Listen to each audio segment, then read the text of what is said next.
A 16th century map accurately shows a continent hidden under miles of ice. This is the enigma of cartographic prophecy, where ancient charts reveal lands officially undiscovered for centuries.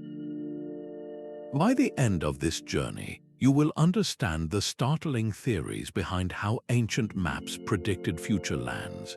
We will investigate how a Turkish admiral drew Antarctica 200 years before its discovery, and why a Venetian map included phantom islands matching North America. These documents force us to reconsider the entire timeline of human exploration. What does it truly mean for a map to see into the future? Cartographic prophecy describes a phenomenon where a mapmaker seems to draw from the future. It is not the inclusion of legendary places like Atlantis or the Islands of the Blessed. Those are born from myth and folklore. Instead, these prophecies are startlingly specific. They show coastlines, mountain ranges, and entire continents that would not be officially found and documented for decades, sometimes even centuries. The landmass on the parchment is not a fantasy, it is a fact, but one that exists in a time beyond the mapmaker's own. This forces a profound question. How could a 16th century navigator chart a continent buried under miles of ice, a place no ship from his era could ever reach? The answer lies in distinguishing between a cartographer's mistake and a cartographer's miracle. A simple error might place an island in the wrong ocean. A mythical addition fills a blank space with a story, but a prophetic map does something entirely different. It inserts a geographical truth into a historical period that should have no knowledge of it. This concept challenges the very linear nature of history as we understand it. It suggests that knowledge in some form traveled backwards. Perhaps it was a fragment of an even more ancient civilization's wisdom, preserved and copied by later hands. Or maybe it was a staggering, almost impossible coincidence.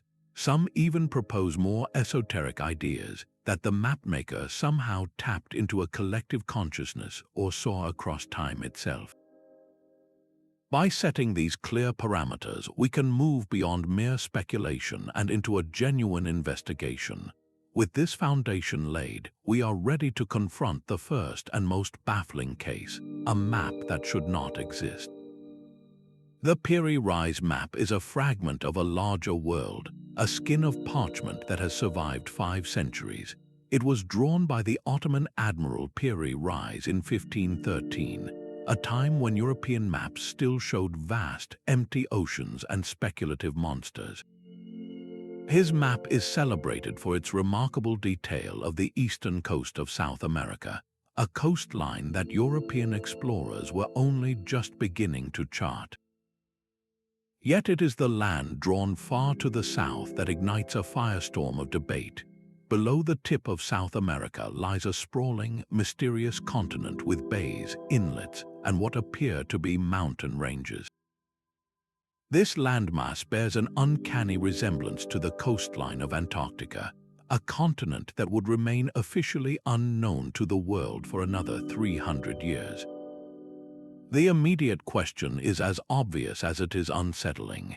How could a 16th century navigator depict a land entombed under thousands of feet of ice, a place no ship of his era could even approach, let alone map with such apparent confidence? Piri Reis himself provided a tantalizing clue in his own notes. He wrote that he compiled his map from many sources, including what he called ancient charts from the time of Alexander the Great. This is a staggering admission. It suggests he was not drawing from pure imagination or even contemporary voyages, but was instead a curator of far older knowledge, copying maps that were already ancient in his own day. This points to a lost thread of exploration, a civilization or cultures with seafaring capabilities that we have since forgotten. Modern analysis adds fuel to this mystery. When we compare the strange southern land on the Piri Reis map to modern subglacial surveys of Antarctica, which use radar to see the actual continent beneath the ice, the correlations become provocative. Certain coastal features, like the Queen Maud Land region, seem to align not with the icy coastline we see today, but with the true rocky coastline buried below. This implies the original source maps were created in a period when Antarctica was not completely frozen, a time so remote it exists only in deep geological history. This leads to two compelling theories. The first is that an advanced prehistoric seafaring civilization did indeed map the world, including Antarctic shores, during a warmer climatic period. Their knowledge was preserved in scattered charts that were copied and recopied over millennia, eventually finding their way into the hands of admirals like Piri Reis. The second, more conventional explanation posits that the southern land is simply a misplacement of a known coastline, perhaps the Patagonian coast stretched and distorted by cartographic error. Yet for many, the geographical fit is too precise to be entirely coincidental. The Piri Reis map forces us to confront the possibility that human history is far older and more complex than our textbooks allow. It is not merely an old map, it is a ghost image from a lost age, a persistent echo of a world we thought we discovered on our own. This single document compels us to look elsewhere, to other charts from the same era that contain their own impossible geography. Just decades after Piri Reis put ink to parchment, another map emerged from the shadows of history, this time from Venice. The Zeno map of 1558 tells a story of adventure and discovery, but it is a story out of time.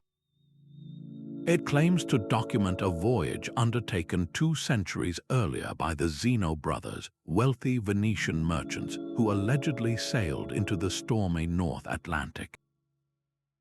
Their map reveals a phantom archipelago, a collection of islands with names like Friesland and Estertilland that simply do not exist in the geography we know today. For generations, historians dismissed the entire narrative as an elaborate fraud, a fictional tale published long after the fact to claim glory for a voyage that never happened. Yet, a closer look at the descriptions woven into the map's legend sparks a different kind of curiosity. The text describes Estertilland as a rich country with towering mountains, vast forests, and inhabitants who cultivated grain and brewed beer. This sounds less like a mythical paradise and more like a real, temperate land. When you place these descriptions alongside the actual coastline of North America, a startling possibility emerges.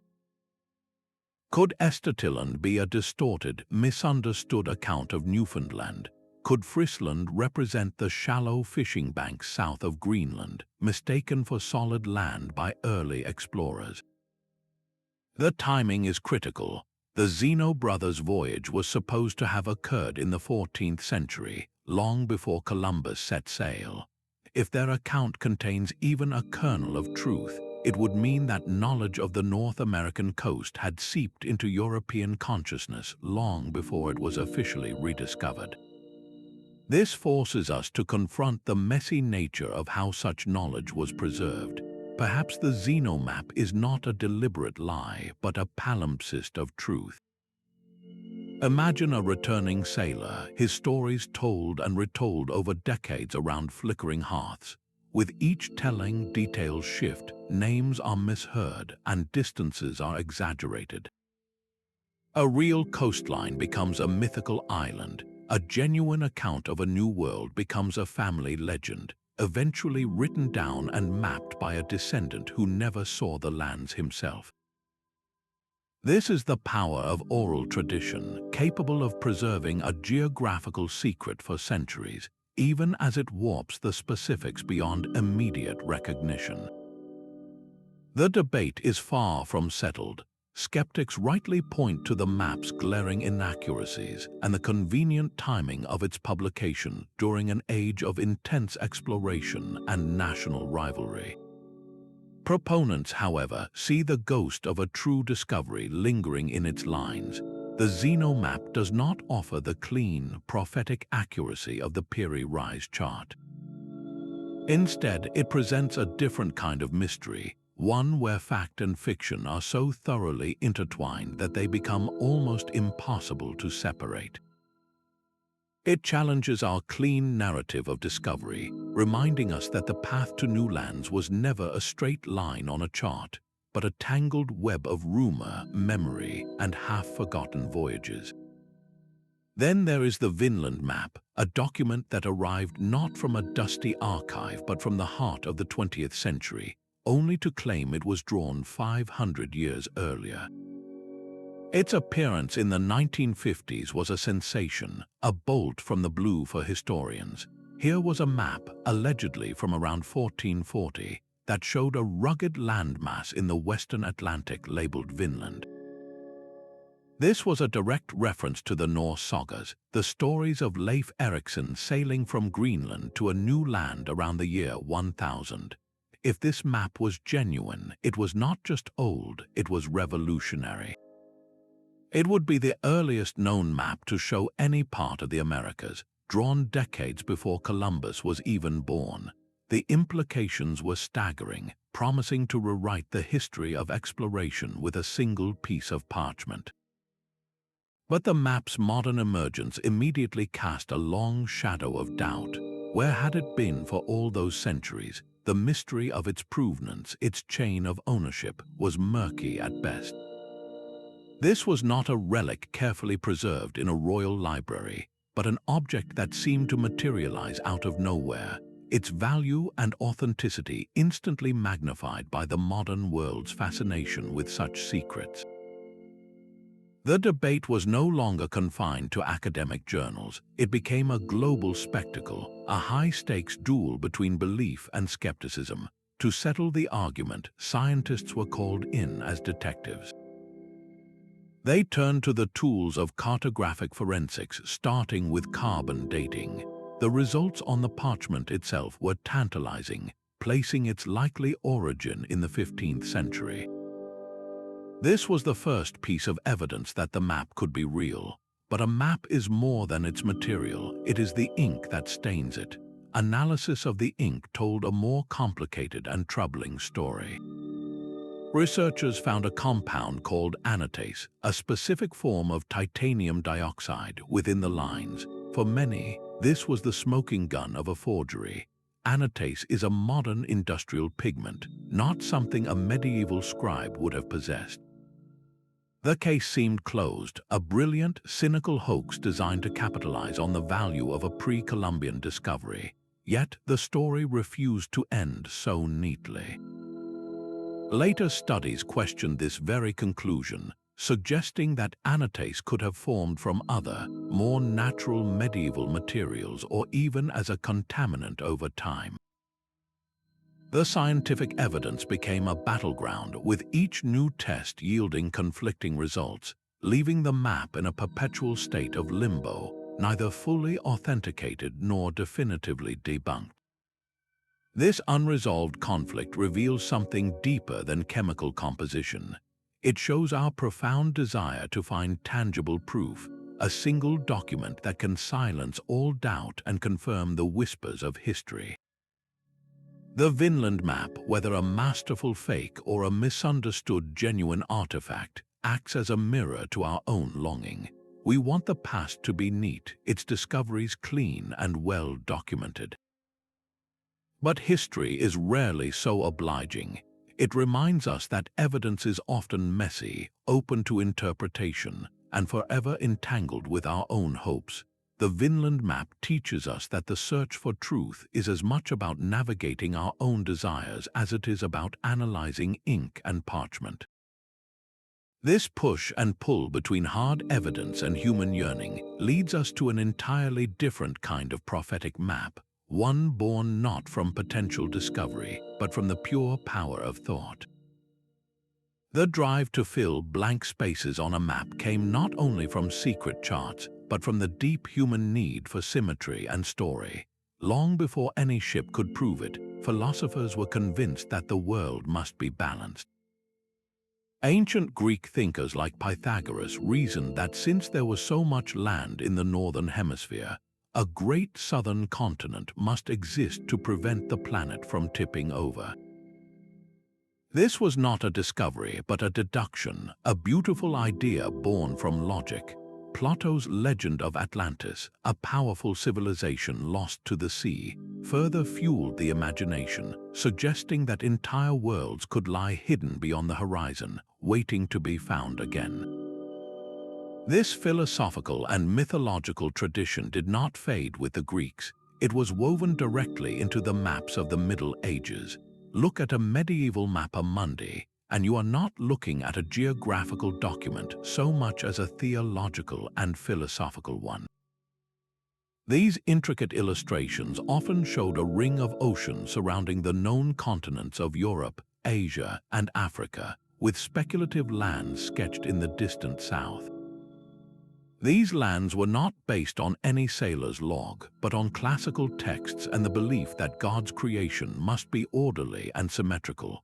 The most persistent of these ideas was Terra Australis incognita, the unknown southern land.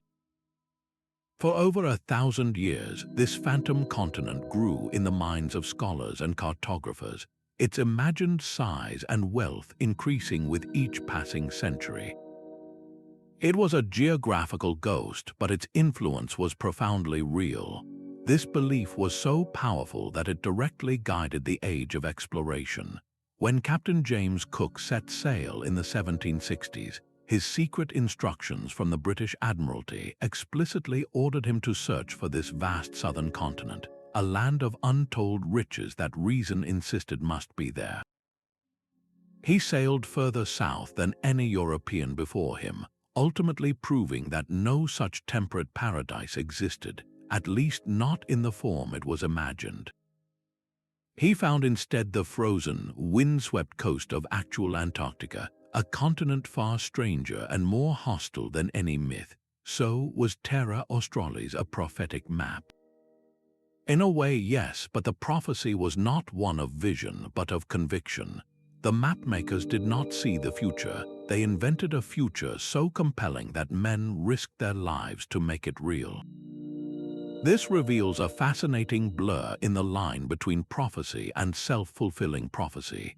When an idea is drawn onto parchment with enough authority, it ceases to be mere speculation and becomes a destination. The map becomes a target, a blueprint that ambitious explorers feel compelled to follow, ultimately turning the imagined lines into real coastlines under their ships' bows.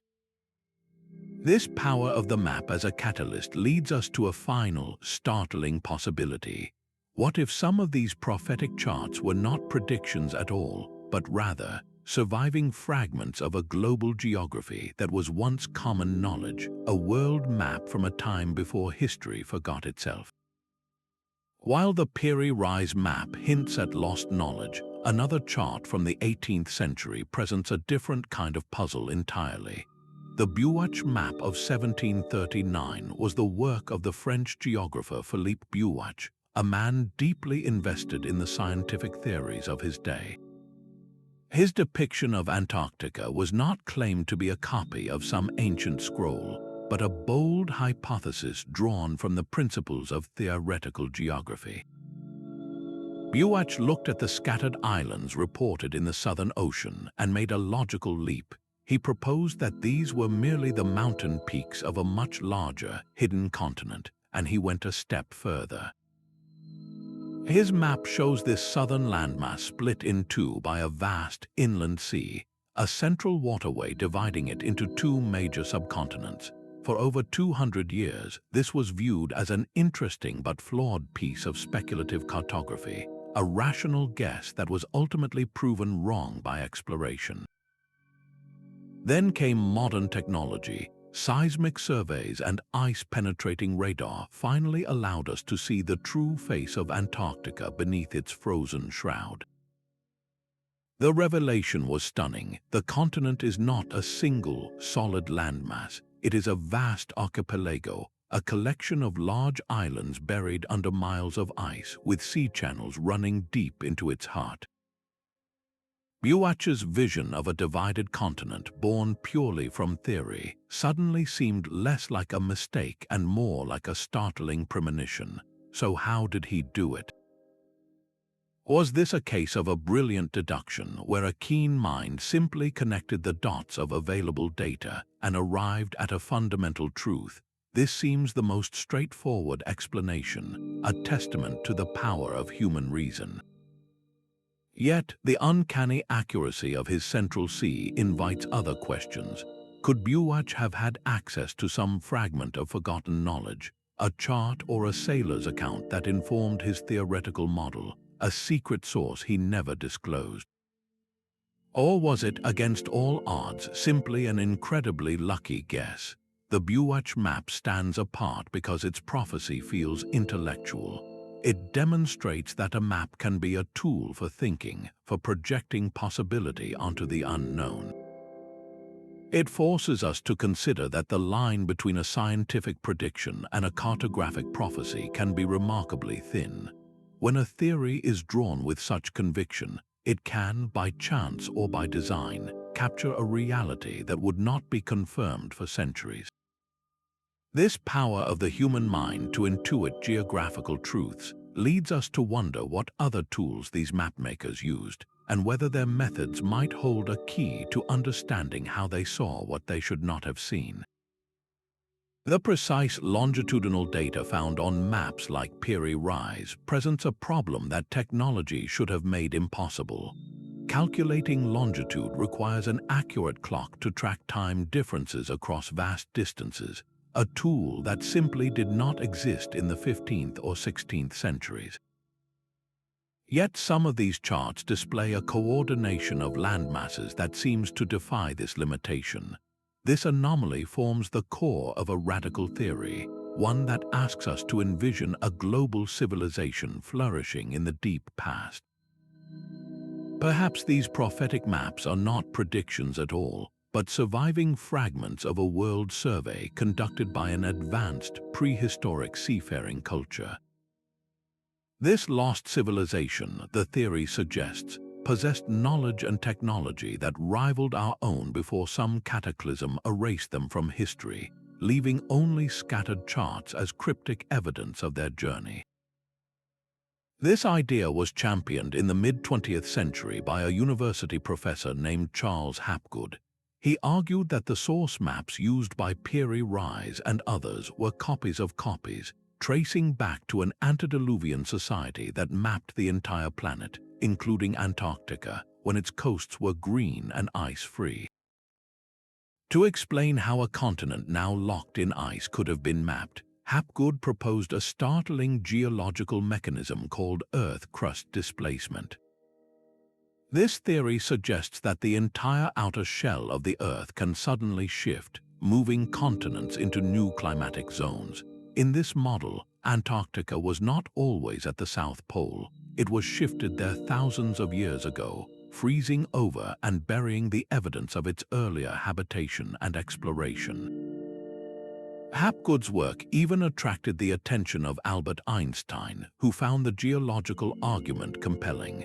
For a moment, the idea of a lost global civilization seemed to have a scientific foundation. Yet mainstream archaeology and geology offer firm counter-arguments. They point to a profound lack of physical evidence. Where are the cities, the tools, the refuse of this global civilization?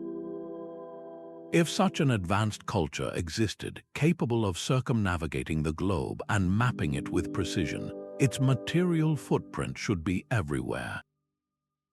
Instead, the archaeological record shows a clear, if complex, progression of human societies. The geological community has largely rejected the crustal displacement theory, favoring the established model of plate tectonics, which describes the slow, incremental movement of continents over millions of years, not a sudden, catastrophic shift. For skeptics, the maps themselves are not enough. An anomaly, no matter how fascinating, cannot overturn entire disciplines of science without corroborating proof. The burden, they argue, rests with the proponents to find something more concrete than lines on a parchment. This debate ultimately forces us to confront the limits of our own historical understanding. Is our timeline of human development complete, or are we simply connecting the dots of the evidence that has survived? The idea of a lost global civilization is powerful because it speaks to a deep-seated intuition that we have forgotten something vital about our own past. It suggests that history is not a straight line of progress, but a cycle of rise and catastrophic fall, with knowledge being lost and rediscovered across the ages. This possibility compels us to look back at the very sources these ancient cartographers claimed to use, the charts from the time of Alexander the Great and beyond. Were these just boasts to add authority to their work, or were they pointing to real libraries, real repositories of knowledge that have since turned to dust? The silence from the archaeological record is deafening, but the whisper from the maps remains, a persistent, ghostly echo that refuses to fade away.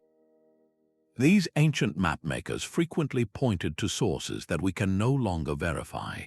Piri Reis himself wrote of consulting charts from the time of Alexander the Great, while other European cartographers referenced texts held in legendary institutions like the Library of Alexandria.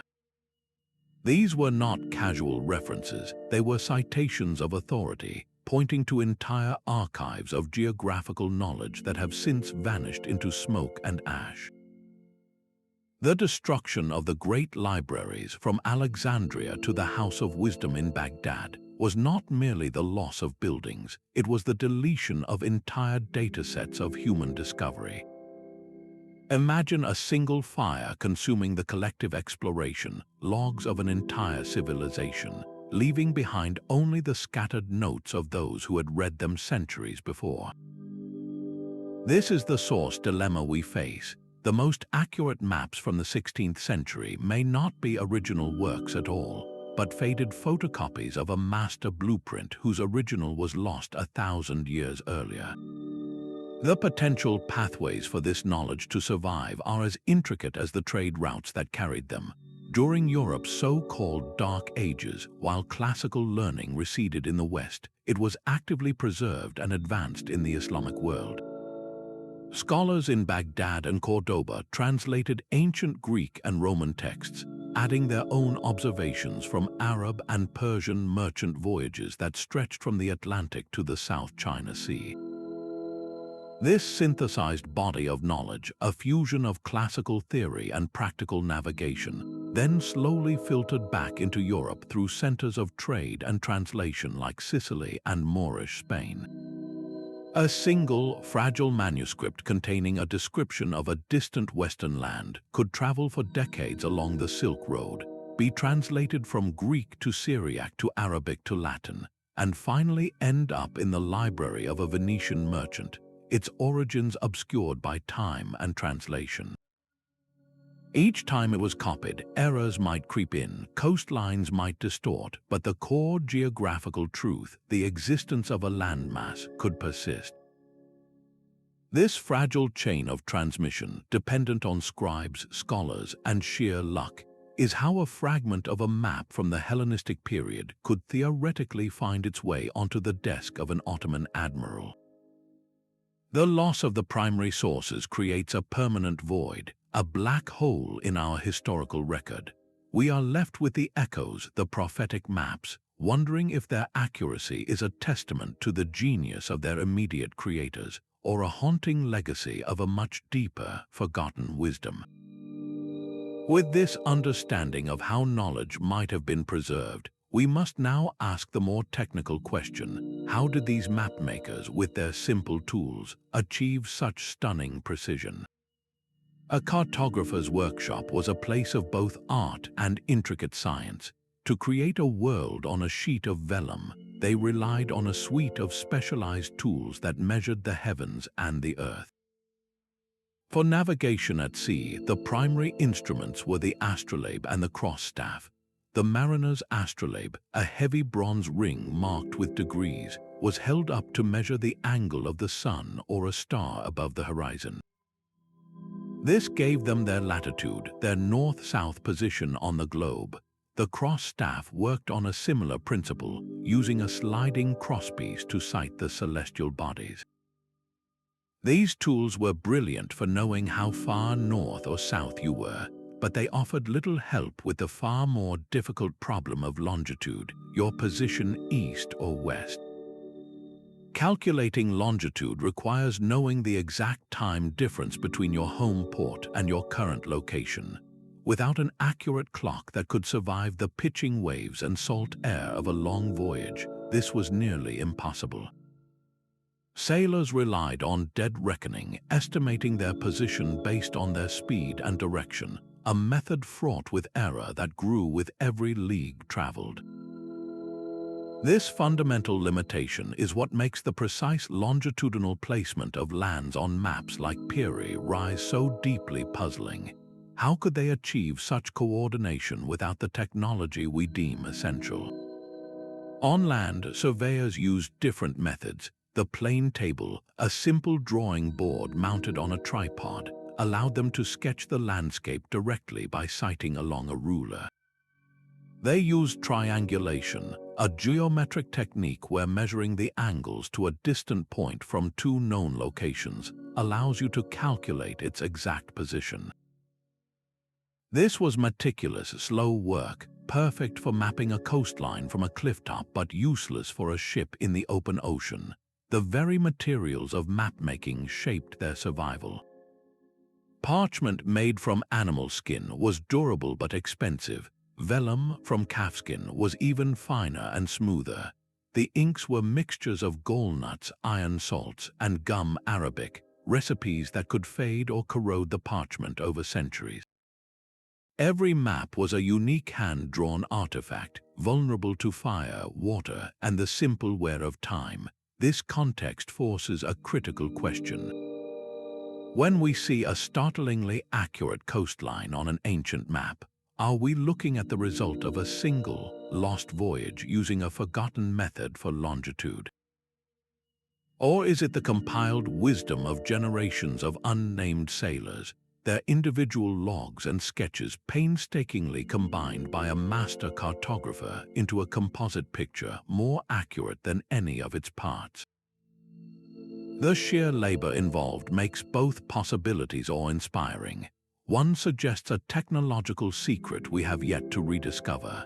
The other speaks to the power of collective, accumulated human observation, a slow, patient building of a world map, one dangerous journey at a time. By appreciating these tangible limits of ink, parchment, and brass instruments, the prophetic elements on these charts shine even brighter. They stand out not as minor curiosities, but as stark anomalies against a backdrop of understood and accepted cartographic practice. Knowing how the lines were supposed to be drawn only deepens the mystery of how these particular lines were drawn so well. This grounding in their practical craft now lets us turn a sharper eye to the specific landscapes they depicted, to the coastlines and continents that defy all explanation. A landmass shaped like a slender dagger points downward from the North American coast. This is the Florida Peninsula, a place we are certain was officially documented by Spanish explorers in the early 1500s. Yet, if we look at a world map drawn 2 decades before Columbus even set sail, we see something that gives us pause.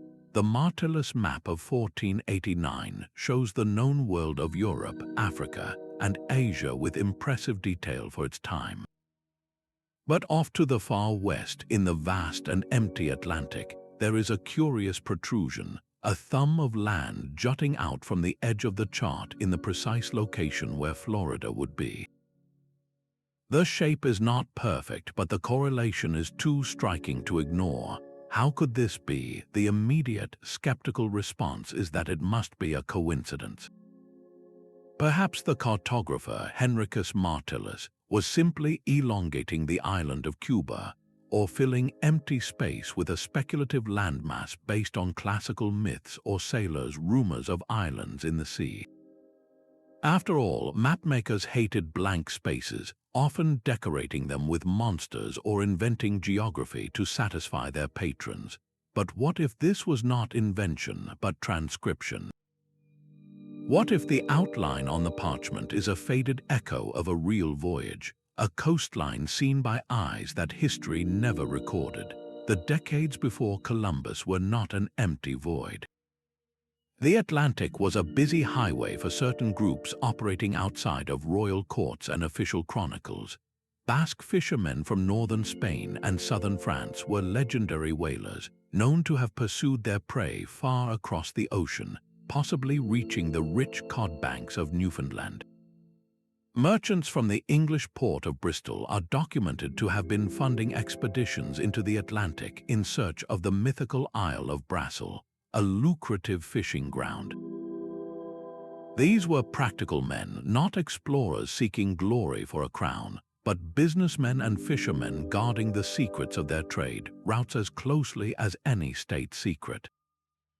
Their knowledge would have been shared in hushed tones in taverns or scribbled on private charts passed from captain to son. It is entirely plausible that a landmass like Florida, or reports of it, filtered back to the continent through these clandestine channels, eventually finding its way to a scholar like Martellus in his Florentine workshop. He would have incorporated this strange new data into a map based on Ptolemy's ancient geography, creating a jarring hybrid of old knowledge and new rumor. This idea transforms the mystery. The prophetic map may not be a vision of the future, but a reflection of a hidden present. It suggests that the Atlantic was not a barrier, but a membrane, with information slowly seeping through for years, even generations, before Columbus's voyage broke it open for everyone. The existence of Florida was not a discovery, but a poorly kept secret among those who had no reason to tell the world. This case study grounds the grand mystery of cartographic prophecy in something we can actually debate, a specific coastline we can hold up to the light. It shows that these charts are not just about lost civilizations or psychic visions, but about the messy human process of how knowledge is gained, lost, traded, and stolen. It prepares us for an even more profound question. If some of this knowledge did not come from secret voyages, could it have come from something beyond our conventional understanding of exploration altogether? A map was far more than a guide for sailors. It was a mirror of the entire cosmos. The parchment sheet represented not just land and sea, but the intricate dance of celestial bodies believed to govern everything below. This principle of as above, so below was not a poetic fancy. It was a fundamental pillar of pre-modern thought. Cartographers were often astronomers and astrologers, weaving the zodiac and planetary symbols directly into their charts. They were drawing a world where geography and destiny were intertwined. This cosmic perspective offers a powerful alternative explanation for the prophetic lands we find.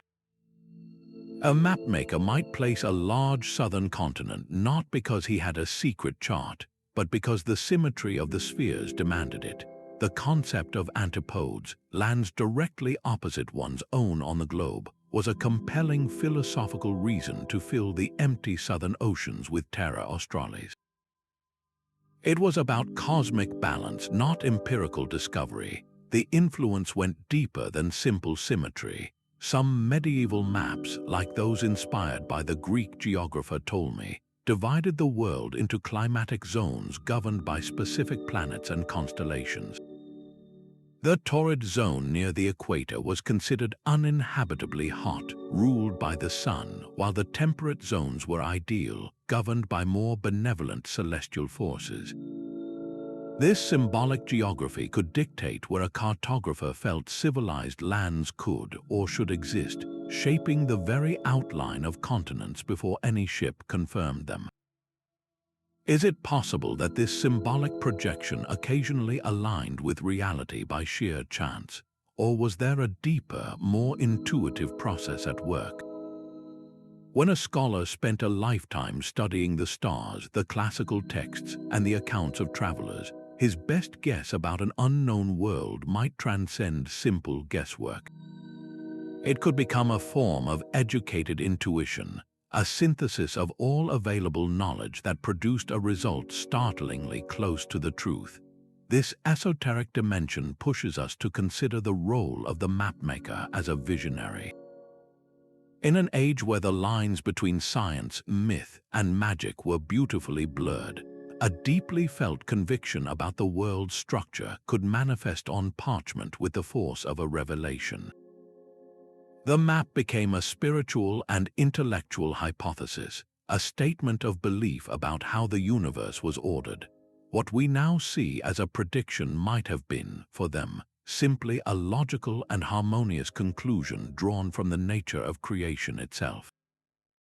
This journey from the cosmic to the tangible now leads us to a final, unifying theory, one that connects all these threads into a single, compelling explanation for history's greatest cartographic mysteries. The line between a prayer and a map was once incredibly thin. For some cartographers, the greatest discoveries were not found on the open ocean, but in the quiet spaces of the mind, received through dreams or divine whispers. History whispers of Saint Brendan, an Irish monk who, in the 6th century, was said to have been guided by a vision to build a curragh, a boat of wood and animal hide, and sail into the perilous Atlantic in search of a promised land of saints. Centuries later, maps began to appear charting his incredible journey, showing him reaching an island he called the Land of Promise. This was long before the Vikings set foot on North America. So what were these maps truly depicting? Were they literal records of an actual voyage, a monk accidentally stumbling upon the New World? Or were they something else entirely, a cartography of the soul? The islands described in Brendan's legend are surreal, a place where he and his monks celebrated Mass on the back of a whale and encountered pillars of crystal rising from the sea. This sounds less like a sailor's log and more like an allegory, a spiritual journey given geographical form. The map becomes a representation of faith itself, with every storm and strange creature symbolizing a trial or a divine revelation. The cartographer, in this case, was not drawing a coast but charting a path to salvation. This mystical impulse did not fade with the Middle Ages. It fueled the Age of Discovery. When Columbus set sail, he was not just a navigator. He saw himself as an instrument of God, a divine agent destined to spread Christianity to new lands. His own writings are filled with providential interpretations of simple events, like a flock of birds, seeing them as signs from heaven guiding his course. This profound faith provided a form of psychological longitude, a conviction so powerful it could compel men to sail off the edge of the known world. Could this intense focus, this unwavering belief, have somehow tapped into an intuitive understanding of the planet's structure? It is a difficult idea to prove, but an impossible one to dismiss entirely. It highlights a fundamental truth about human exploration, that the drive to find new lands has always been intertwined with the yearning to connect with something greater than ourselves. The quest was as much about mapping the kingdom of heaven as it was about mapping the earth. While we cannot verify a dream, we cannot ignore the power of a vision to will a ship into existence and point it toward a horizon that only faith could see. This journey from the ethereal back to the physical brings us to a final map, one that merges artistic genius with a startling glimpse of a continent yet to be found. Smuggled out of Portugal under the very noses of its royal guardians, the Cantino Planisphere is a stolen snapshot of the world in 1502. This large, beautiful chart was commissioned by an Italian agent, Alberto Cantino, who spirited it away to his patrons in Italy. Its value was incalculable, for it contained the latest and most guarded secrets of Portuguese exploration, including the detailed coastline of Brazil, a land their fleet had only encountered 2 years prior. The speed of its creation is the first clue to its true nature. How could such a precise outline of a new continent be drafted and smuggled across Europe in such a short span of time? The answer lies in the vibrant, cutthroat underbelly of Lisbon itself. The city's docks were a swirling vortex of information, a place where drunken sailors' tales mixed with the precise logs of pilots, where merchants bribed clerks for a glance at a rutters, the handwritten navigation guides that were state secrets. This was not a slow academic process. It was an industrial espionage operation for geographical data. Spies from rival Italian city-states, like Cantino himself, paid handsomely for any scrap of knowledge, while Portuguese cartographers in the Casa da India, the state cartographic agency, worked feverishly to consolidate new reports into master charts. The Cantino map is the product of this pressurized information economy, a single document that proves how quickly and accurately knowledge could circulate when power and profit were on the line. This gives us something we desperately need, a benchmark. By understanding exactly what was known and when by the most advanced maritime power, we can look back at maps like Piri Reis or Martellus with new eyes. Any feature on those earlier charts that matches this 1502 baseline, but should not exist based on the official timeline, suddenly becomes a glaring anomaly. The Cantino Planisphere draws a bright line through history, separating the rapid, documented spread of exploration from the deep, lingering mysteries of knowledge that should not have been. The true measure of a map's mystery often lies not in the coastlines it depicts, but in the invisible grid that holds them in place. That grid is longitude, the vertical lines that slice the globe from pole to pole, and for centuries it was the single greatest technical problem in navigation. To know your longitude at sea, you must know precisely what time it is in 2 places at once. You need to know the exact time at your home port and compare it to the local time where your ship is located. Every hour of difference equals 15 degrees of longitude. It sounds simple, but it demanded a clock that could keep perfect time for months on a rocking, salt-sprayed ship through violent changes in temperature and humidity. Such a timepiece did not exist until the mid-18th century, when John Harrison finally perfected his marine chronometer after decades of struggle. This is the established historical fact, the bedrock of our understanding. Yet when we examine certain ancient charts, this bedrock begins to crack. The Piri Reis map, for instance, does not merely show the rough shape of South America. It places the eastern bulge of Brazil and the coast of Africa in a relationship that implies a startlingly correct sense of their longitudinal separation. How could a map from 1513 achieve this without the one tool deemed absolutely necessary? One fringe theory looks to the heavens for an answer. It was known in antiquity that a lunar eclipse, a shadow sweeping across the face of the moon, happens at the exact same moment for every observer on Earth. If 2 observers, one in a home port and one on a distant ship, both recorded the local time when that eclipse began, they could calculate their longitudinal difference.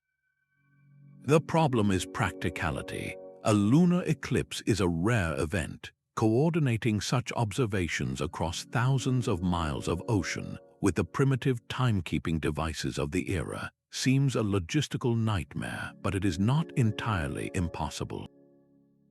It suggests a coordinated, scientific effort of a scale we do not typically attribute to ancient seafarers. Another, more speculative idea points to a device like the Antikythera mechanism, that intricate Greek analog computer recovered from a shipwreck. Could a lost technology, a maritime version of this celestial calculator, have existed, a device that tracked the moons and planets with such precision that it could solve the longitude problem mechanically. There is no archaeological evidence for such a navigational machine, but its possibility tantalizes those who see a ghost of advanced knowledge in these maps. Then there are the more esoteric proposals that certain explorers or cartographers possessed an almost psychic sense of place, an intuitive navigation honed by a lifetime on the water that allowed them to feel their position on the globe. This is the least testable theory, but it speaks to the human element often lost in the technical debate. Could generations of accumulated experience, passed down as an oral tradition, have created a collective mental map of such accuracy that it transcended the need for clocks? The conventional and most widely accepted explanation pushes back against all this. Skeptics argue that the apparent longitudinal accuracy is an illusion, a trick of selective interpretation. When you have a map filled with dozens of coastal features, some are bound to align correctly by sheer chance, while we ignore the many that do not. Furthermore, every time an old map is copied, it can be subtly corrected. A later owner possessing newer knowledge might tweak a coastline or adjust a position, inadvertently making the original mapmaker look like a prophet. The ink on the parchment may be centuries old, but the information it carries could have been updated, obscuring its true origins. This longitudinal enigma is more than a technical puzzle. It is the core of the entire mystery, forcing us to define what we will accept as proof. Is a line on a map enough to rewrite the history of technology, or must we demand something more tangible? A shipwreck filled with strange instruments or a manuscript detailing the method, before we concede that the impossible was once possible. The maps continue to challenge us, their silent lines asking a question we still cannot fully answer. A shadow of doubt is the cartographic historian's constant companion. For every map that seems to whisper of lost worlds, there is a forger in a dark workshop, skilled in the art of deception. The lucrative world of antique map collecting has always attracted brilliant criminals, individuals who craft not just lies but entire histories onto aged parchment. Understanding their methods is not a dismissal of the mystery, but a necessary purification of the evidence. Consider the infamous Vineland Map, its journey from obscurity to global sensation, a masterclass in modern controversy. Its proponents saw a holy grail, a tangible link to pre-Columbian Norse exploration.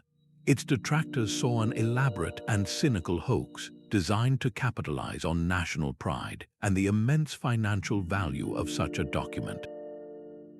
The debate was not settled by historians alone, but by chemists acting as detectives, analyzing the very atoms of the ink. The initial discovery of anatase, a 20th century pigment, seemed to slam the case shut. Yet later studies introduced ambiguity, suggesting possible medieval pathways for the compound.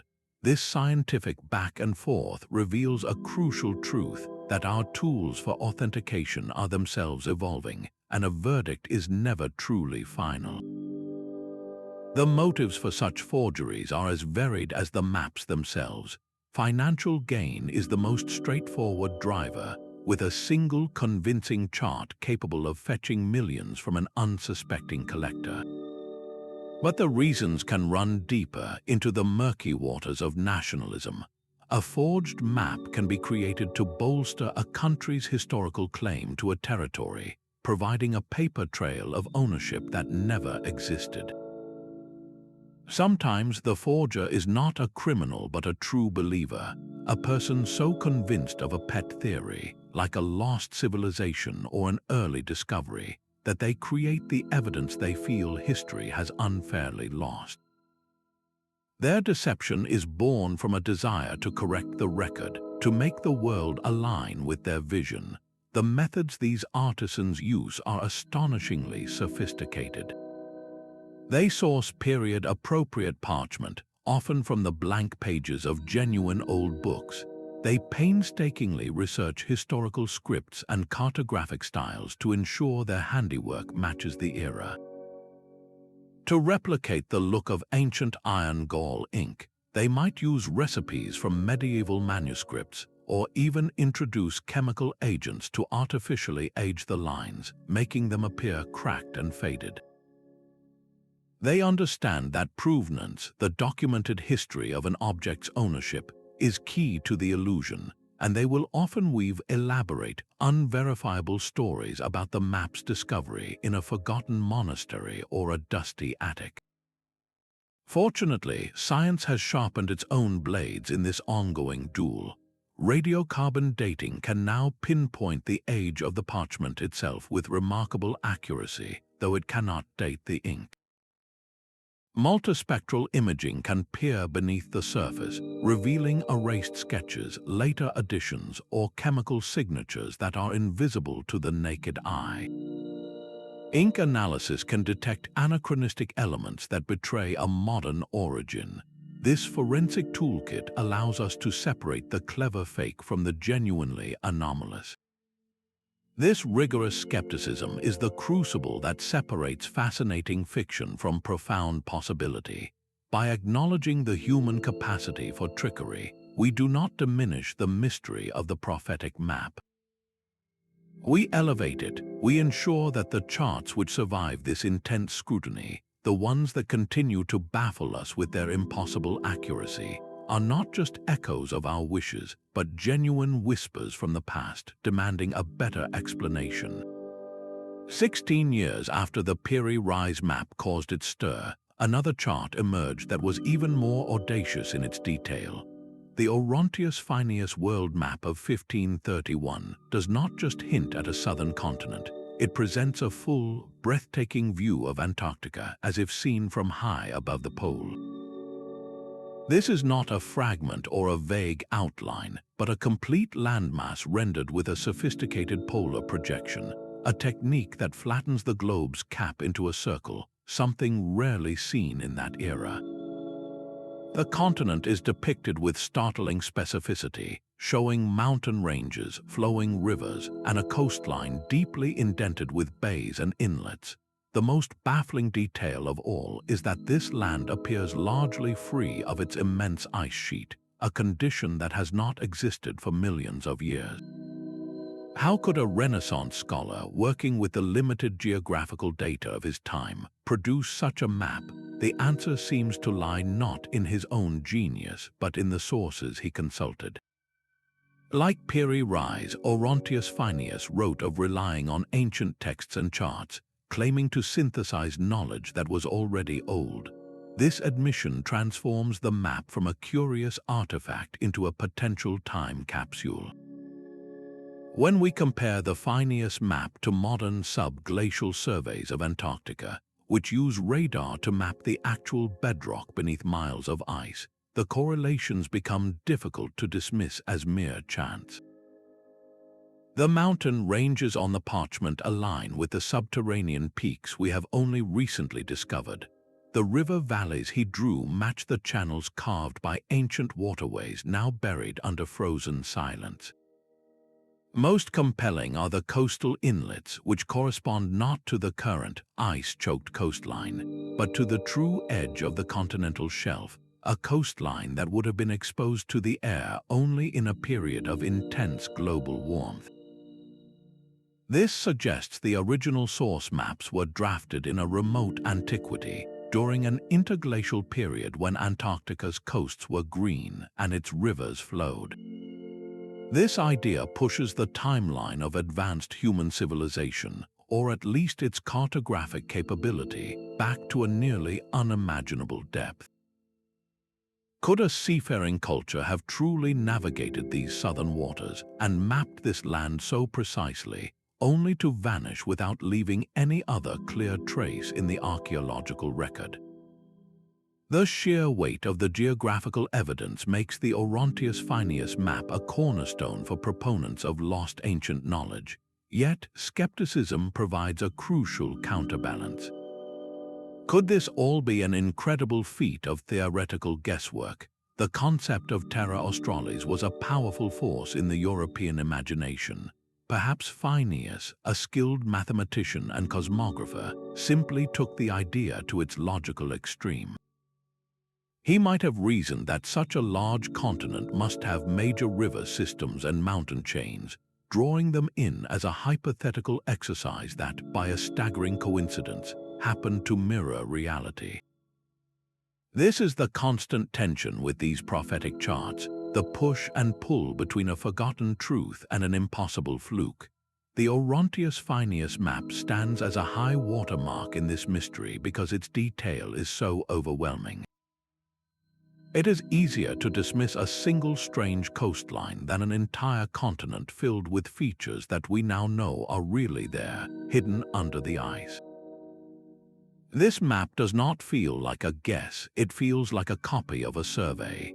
It forces us to look beyond the Ice Age and consider a lost chapter in the human story, a time when our ancestors may have looked upon a very different world and had the skill to preserve its image for a future that would struggle to believe it. Across the globe, another civilization was assembling its own breathtaking vision of the world. The Cantino map, crafted in Korea in 1402, is a monumental work of synthesis, weaving together Chinese, Korean, and Islamic geographical knowledge into a single, sprawling chart of the known Old World. Its depiction of Africa, with a shape that suggests a continent that could be sailed around, and its detailed rendering of the Middle East and Europe, reveals a cosmopolitan understanding that rivaled anything being drawn in the West at the time. While it conspicuously lacks the Americas, its very existence forces a profound question. Was this the limit of Asian knowledge, or was it merely the limit of what the map's creators chose to include, focusing only on the world relevant to their own commercial and political spheres? This question pulls us inevitably toward the greatest mariner of the age, the Chinese admiral Zheng He. In the early 15th century, his legendary treasure fleets were a floating city of wood and silk, comprising hundreds of ships and tens of thousands of men.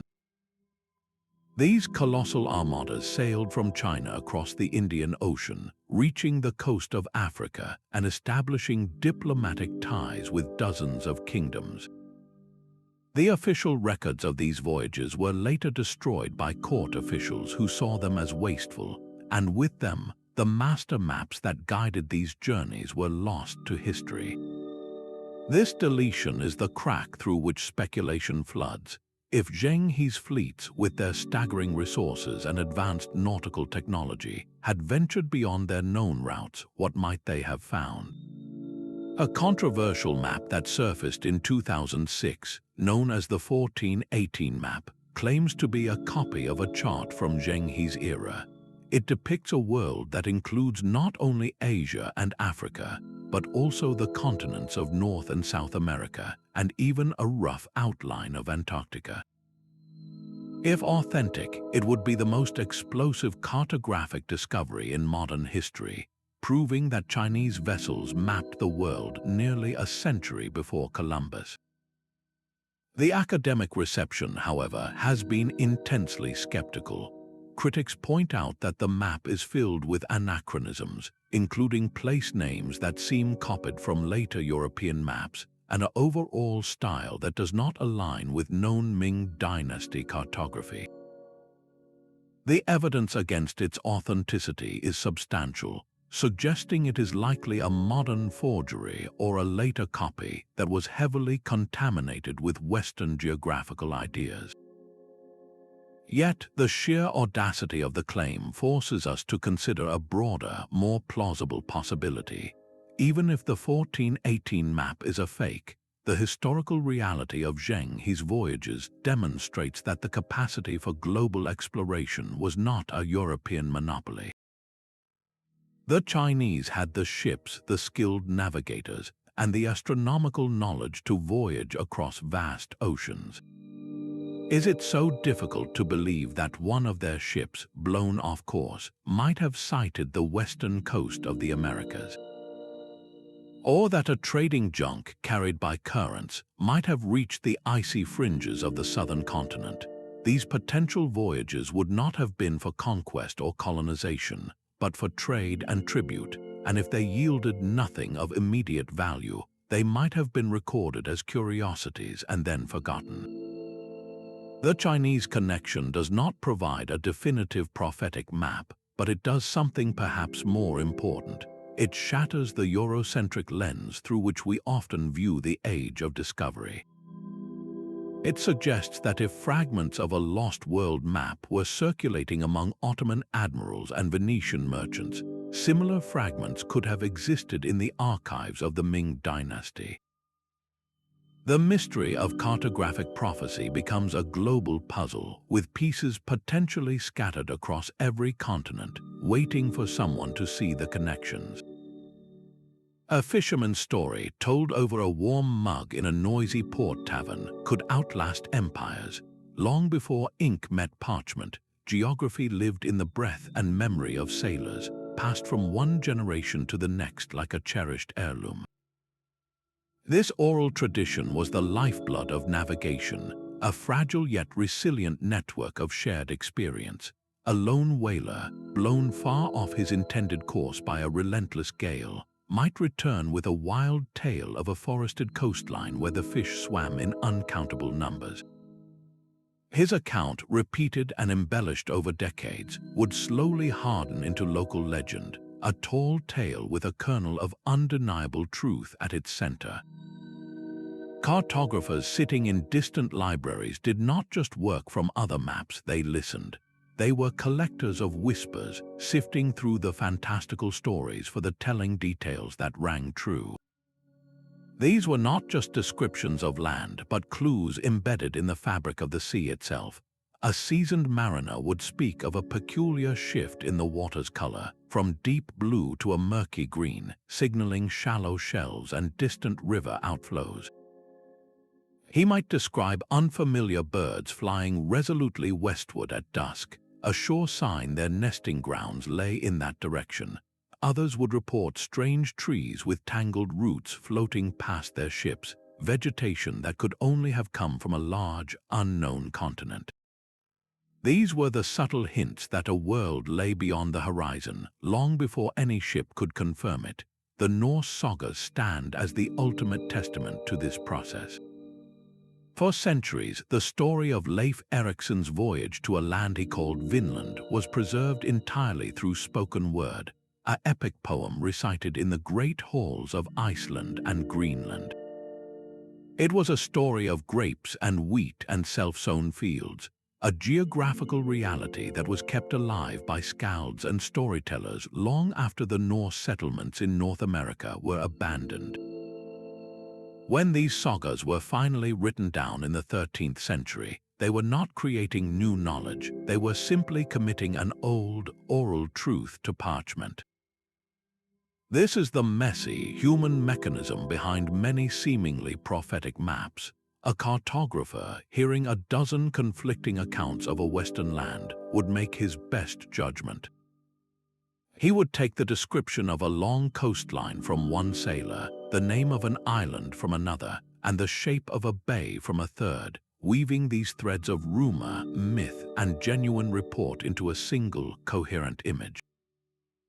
The resulting map was not a vision of the future, but a composite sketch of the present, pieced together from the scattered memories of those who had actually been there. This process of distillation, where hard fact slowly morphs into folklore before being rediscovered as fact once more, forces us to reconsider the clean lines of history. It suggests that our maps are not just records of discovery, but living documents, shaped as much by the tales told in smoky taverns as by the precise measurements of navigators. What if the most accurate maps were not drawn from charts, but from the human mind itself? This idea leads us from the tangible world of parchment and ink into the speculative realm of psychology, to the work of Carl Jung and his theory of the collective unconscious. Jung proposed that beneath our personal memories lies a deeper layer of the psyche, a reservoir of shared, inherited memories and archetypes common to all of humanity. These are not learned experiences, but innate patterns of thought and imagery that shape our perceptions of the world. Within this framework, the prophetic map takes on a new and fascinating meaning. Could the fundamental shape of a continent, the idea of a great southern land, or the intuition of a balanced planet exist as a primordial symbol within us? A cartographer, immersed in his work and in a state of deep, almost meditative focus, might not be consulting a secret chart, but tapping directly into this shared well of ancestral knowledge. His hand, guided by a brush, would then be giving form to an archetype, drawing a truth that he felt intuitively rather than one he had measured empirically. This would make the act of map-making a form of active imagination, where the internal landscape of the mind aligns with the external reality of the Earth in a meaningful coincidence. Jung called this kind of event synchronicity, a causal connecting principle where inner and outer worlds reflect each other in a way that feels profoundly significant. The accurate prediction of a landmass, then, is not a vision of the future, but a momentary glimpse of a timeless geographical truth buried deep within the human psyche. This perspective helps explain why so many disparate cultures, from ancient Greek philosophers to medieval European scholars, independently conceived of similar unknown lands like Terra Australis. They were all giving voice to the same underlying archetype of balance and wholeness. It was not a coordinated conspiracy of knowledge, but a shared psychological impulse manifesting across time and space. Of course, this theory is not scientifically testable in a conventional sense. You cannot place the collective unconscious in a petri dish or measure an archetype with a ruler. It exists in the domain of metaphysics and meaning, not repeatable experiments. Yet, for all its ethereal nature, it provides a powerful and complete framework for understanding the mystery. It suggests that cartographic prophecy might have less to do with lost technology or clandestine voyages, and more to do with the innate, intuitive connection we all share with the planet we call home. The map becomes a mirror, not of the world as it was known, but of the world as it is deeply, unconsciously remembered. The same impulse that drove ancient cartographers to fill blank spaces with phantom continents found a new expression in the secret labs of the Cold War. Declassified documents reveal that intelligence agencies, including the CIA, once poured millions into a program called Stargate, an effort to harness psychic abilities for espionage. The goal was remote viewing, the claimed capacity to perceive distant locations using only the mind. In one experiment, a remote viewer might be given only a set of geographical coordinates and asked to describe the landscape, its structures, and its activities. The results were a bizarre mix of wild inaccuracy and occasional, startling hits. Some viewers produced sketches of secret military facilities or described hidden research labs with details that seemed to defy conventional explanation. While the scientific establishment overwhelmingly dismisses remote viewing as pseudoscience, the very existence of these programs offers a provocative modern parallel to our ancient mystery. Could this be the same mechanism, however poorly understood, that allowed a sensitive individual in the past to perceive a coastline across an ocean they had never crossed? The process is eerily similar to a cartographer relying on a vision or a dream. A remote viewer attempts to quiet their conscious mind, to reach beyond the limits of their senses and tap into a stream of information that seems to exist outside of time and space. They then translate these fleeting impressions, these feelings of cold, or the image of a mountain range, into a description or a crude sketch. For a skeptic, this is merely the brain's incredible capacity for pattern recognition and lucky guessing. For a proponent, it is evidence of a latent human ability, a form of intuition so powerful it can map reality without physical contact. This modern chapter does not prove that ancient mapmakers were psychic, but it reframes the question.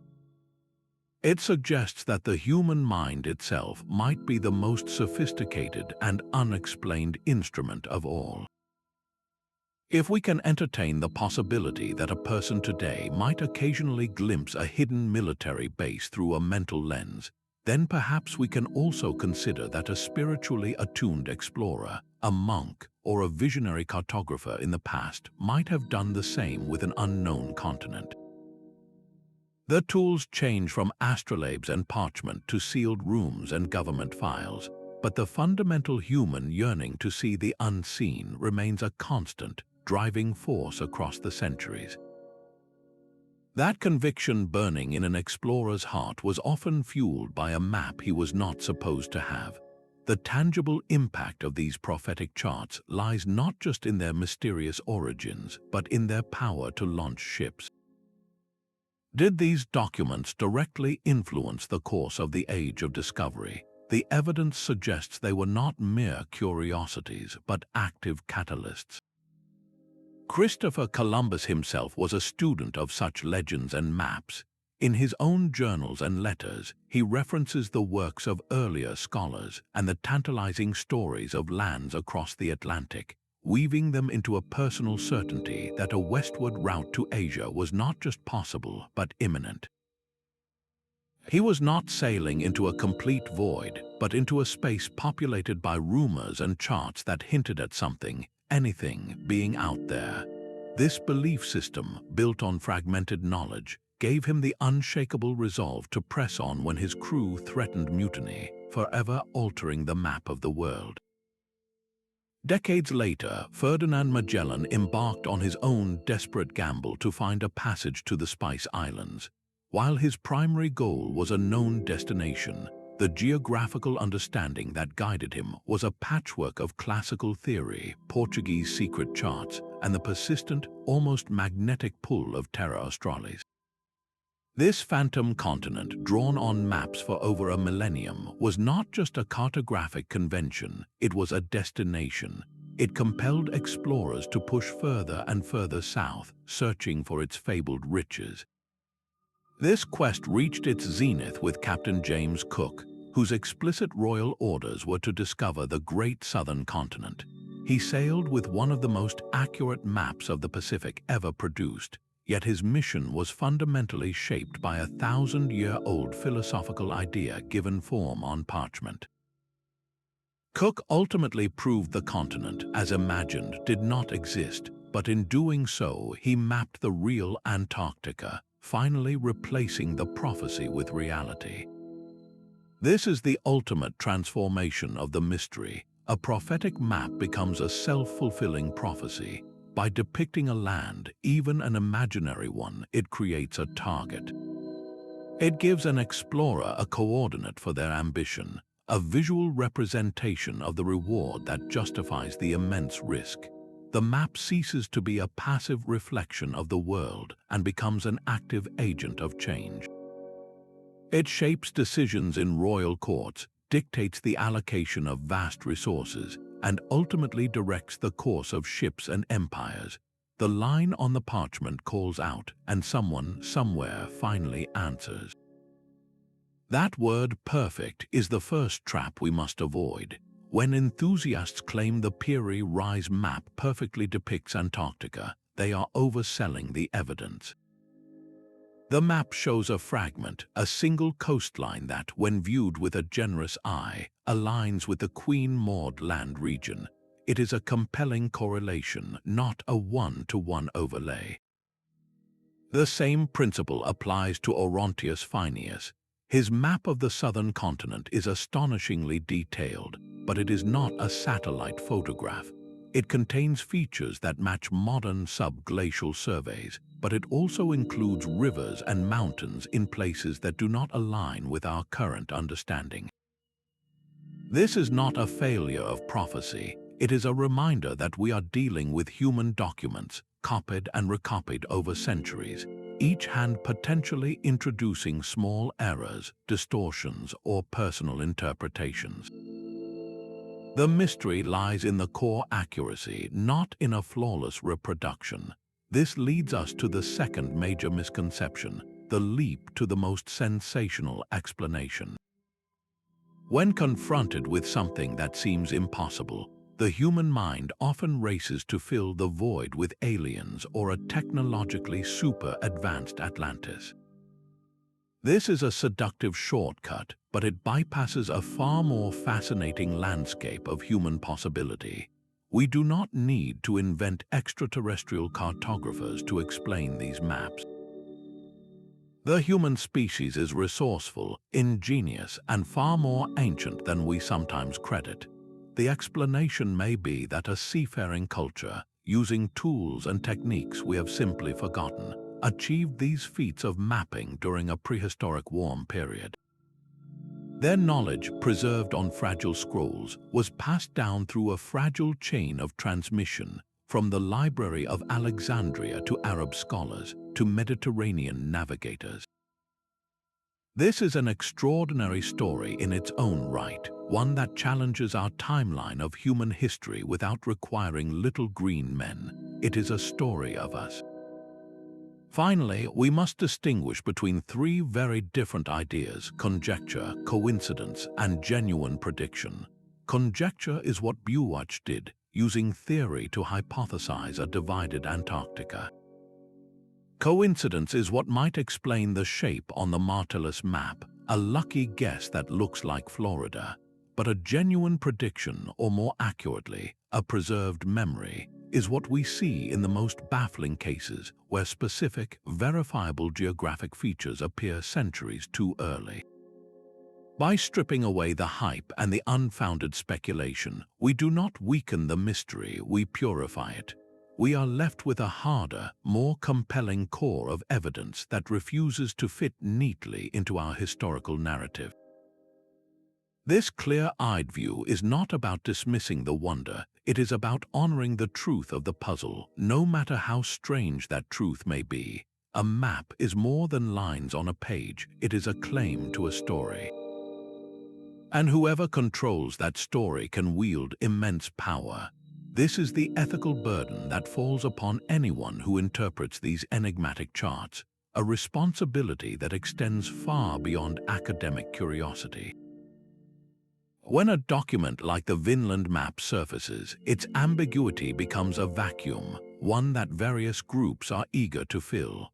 For some, it is not a historical puzzle but a political tool, a piece of evidence to support nationalist narratives of primacy and ownership. The map has been leveraged in debates to assert that the Norse were the true first discoverers of the Americas, a claim that can be used to subtly undermine other historical narratives and even contemporary land rights. This is the danger of co-opting mystery for modern agendas, transforming a fragile piece of parchment into a weapon of cultural assertion. This conversation becomes even more critical when we consider the voices that are consistently left out of it. For centuries, indigenous peoples across the Americas possessed their own profound and detailed geographical knowledge, charting their continents through oral histories, star navigation, and intricate mental maps passed down through generations. Their exploration stories are not mysteries, they are living histories. Yet, the intense focus on whether a European map might have shown a coastline a few decades early often completely overshadows these rich, established traditions of discovery. We pore over the possible meaning of a squiggle on a Portuguese chart, while ignoring the sophisticated understanding of the land held by the people who had lived there for millennia. This is an ethical oversight of the highest order, a perpetuation of the very colonial mindset that these maps sometimes seem to challenge. A responsible approach to these cartographic mysteries requires a dual commitment to intellectual honesty and to cultural humility. It means openly acknowledging the limits of our knowledge, refusing to make definitive claims without overwhelming, multidisciplinary evidence. It involves listening to and elevating indigenous perspectives on their own history and connection to the land, recognizing that their geographical knowledge is not an alternative theory but a central part of the story. Ultimately, handling these artifacts is not just about solving a puzzle, it is about navigating a landscape of human stories with sensitivity and respect. The greatest mystery may not be what the maps show, but whether we have the wisdom to interpret them without causing harm. This careful balance between curiosity and responsibility leads us to our final, overarching question, one that seeks to unify all these disparate threads into a single, coherent vision of our past. The ink on these ancient charts may be faded, but the investigation is far from over. New technologies are now offering us a sharper lens to re-examine these old enigmas. Artificial intelligence can process thousands of maps at once, performing a kind of digital triangulation that the human eye could never achieve. And our eye system can analyze the precise curvature of a coastline on the Piri Reis map, compare it to the subglacial bedrock of Antarctica, and calculate the statistical probability of a match beyond random chance. It can scan for stylistic patterns in the cartography itself, tracing the ghostly fingerprints of different source materials that were compiled into a single document. This digital forensics does not rely on a scholar's intuition, but on vast computational power, sifting through the noise of centuries to find the faint signal of a lost truth. Beyond the digital realm, the Earth itself holds secrets yet to be unearthed. Imagine a Viking longship preserved in the icy mud of a Greenland fjord, its wooden chest containing not just tools, but the very logbooks and star charts that guided its journey. Or picture a sealed jar, hidden in a desert cave near the site of the old library of Alexandria, protecting a bundle of papyrus scrolls that detail a Greek explorer's voyage to a western land. Such a discovery would be the missing link, the primary source that could instantly transform a speculative theory into established history. These are not fantasies, but genuine possibilities, as archaeology continues to surprise us with finds from the most unexpected places. Perhaps the most immediate catalyst for new discoveries is the planet's changing climate. As ice sheets and glaciers retreat, they are yielding landscapes unseen for thousands of years. In the Arctic, melting permafrost could reveal the remains of a temporary camp, a piece of rigging, or a tool that proves a culture reached these shores long before our records suggest. Each artifact pulled from the thawing ground is a potential key, capable of unlocking a new chapter in the human story of exploration. The mystery of the prophetic maps is not a puzzle from a closed book, but a live excavation. The next great revelation might not come from a dusty archive, but from a satellite's algorithm or a melting ice patch. It will take a fusion of cutting-edge technology, a generous measure of luck, and the relentless curiosity of researchers who refuse to let these ancient lines be forgotten. The final word on these charts has not been written, it is waiting to be discovered. Perhaps the most honest answer to these ancient maps is that no single answer exists. After journeying through lost civilizations and sailors' whispers, through philosophical deductions and intuitive flashes, we find that no one theory holds the master key. The human story of discovery is simply too vast, too messy, and too wonderfully complex to be contained in a single explanation. Some charts, like the Orontius map, may indeed be faded copies of surveys from a warmer age, preserving a literal memory of a green Antarctica from a forgotten epoch of exploration. Others, like the theoretical continent on the Buache map, could be stunningly accurate intellectual predictions, where a keen mind connected scattered clues and arrived at a fundamental truth through reason alone. Then there are the maps woven from rumor, like the Zeno chart, where a kernel of truth about Newfoundland was exaggerated and distorted over centuries of retelling, accidentally creating a prophetic-looking island.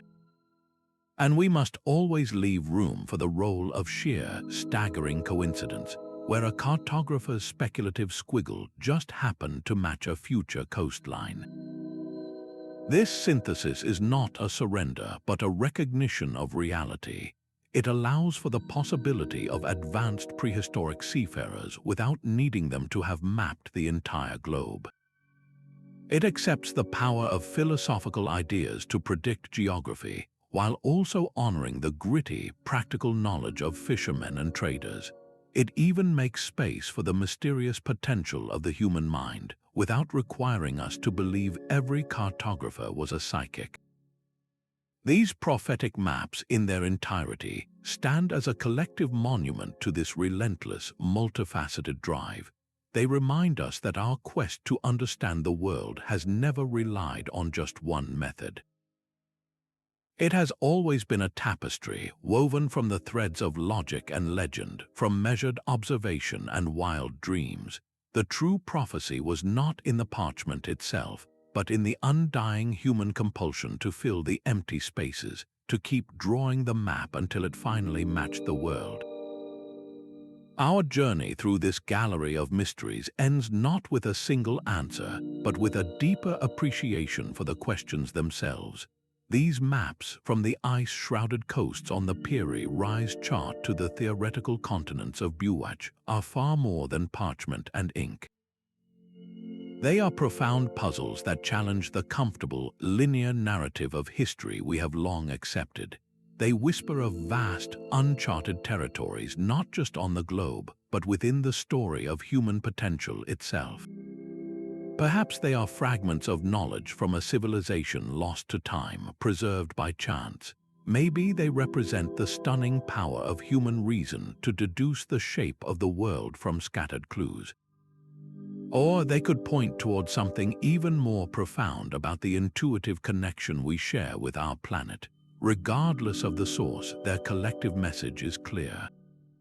The past is not a simple, settled fact. It is a dynamic landscape, still hiding secrets that can reshape our understanding of who we are and where we come from. These cartographic riddles encourage a vital sense of wonder and a courageous willingness to question established truths. The mystery of how ancient maps predicted future lands may never be fully and finally solved, and perhaps that is for the best.